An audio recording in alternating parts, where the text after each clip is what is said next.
एक बार फिर से ज़ेलेंस्की यूक्रेन के प्रेसिडेंट ने यह भरोसा दिया है यूक्रेनीज को, यूक्रेन की सेना को, कि हम जीत कर ही रहेंगे। इस बीच एक बड़ी खबर यह है कि ईरान के मिसाइल अटैक पर अमेरिका ने एक बड़ा बयान दिया है। व्हाइट हाउस ने कहा है कि ईरान को हमले की कीमत चुकानी होगी। ईरान ने यूएस कॉन्सुलेट पर मिसाइल अटैक किया, व्हाइट हाउस ने ये इंफॉर्मेशन दी है, और ईरान के हर एक्शन का हिसाब किया जाएगा। 12 मिसाइलें दागी गई थी ईरान की ओर से इराक के इरबिल में, और वहां अमेरिकी कॉन्सुलेट को निशाना बनाया गया था, अमेरिकी सैन्य ठिकानों को निशाना बनाया गया था। इसी पर व्हाइट हाउस का ये बयान आया है।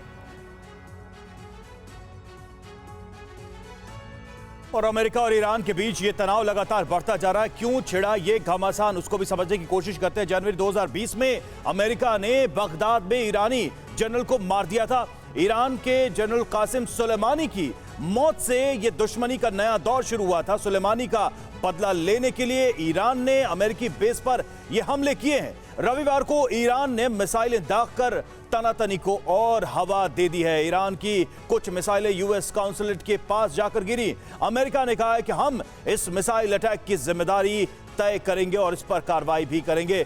तो ये एक नया चैप्टर कह सकते हैं, तनाव का खुलता हुआ नजर आ रहा है। हमारे साथ तमाम मेहमान इस वक्त जुड़े हुए हैं। हमारे साथ एयर कमोडोर एसपी सिंह जुड़े हुए हैं और साथ ही अंशु जोशी भी हमारे साथ जुड़ी हैं, विदेश मामलों की जानकार। ब्रिगेडियर डीएस त्रिपाठी है, रविंदर सचदेवा हमारे साथ, विदेश मामलों की जानकार। कर्नल एमके सिंह हमारे साथ इस वक्त डिफेंस एक्सपर्ट जुड़े हुए हैं। तो तमाम मेहमान हमारे साथ जुड़े हुए हैं। लेकिन पहला प्रश्न मैं अंशु जी आप ही बताएं कि ये जो चैप्टर है नया टेंशन का, ये जो तनाव का नया चैप्टर है, ये कहां लेकर जाएगा? ऑलरेडी अमेरिका बहुत ज्यादा एंगेज है उधर यूक्रेन और रशिया साइड में।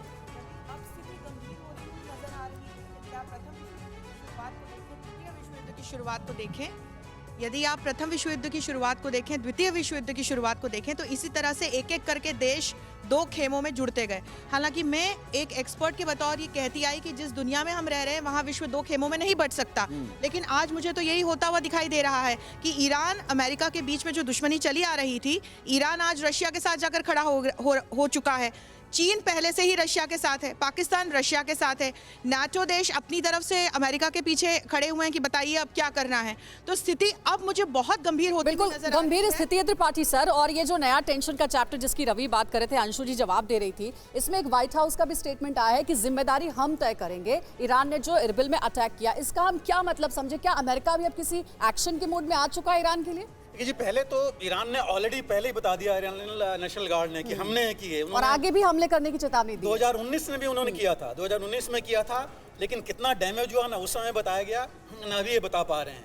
बट इशू ये है कि यस, एक फ्रंट तो खुल रहा है जरूर, किस वजह से खुल रहा है, और आज ही ईरान और यूएसएसआर की बात भी हो रही है, आज ही हो रही है।